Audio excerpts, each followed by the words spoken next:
মনের আকাঙ্ক্ষাটুকু পূরণ করতে পেরেছি।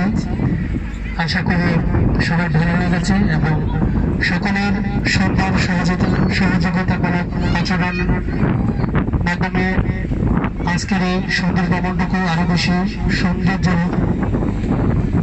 এবং আনন্দিত হয়েছে বলে আমরা মনে করি। সকলকে ধন্যবাদ। ফারহান এক্সপ্রেস ট্যুরিজমের পক্ষ থেকে সবাইকে অন্তর্বাসন থেকে ধন্যবাদ জানিয়ে আজকের ভ্রমণ কিছুক্ষণের মধ্যে এটি থাকতে যাচ্ছে। ধন্যবাদ সবাইকে।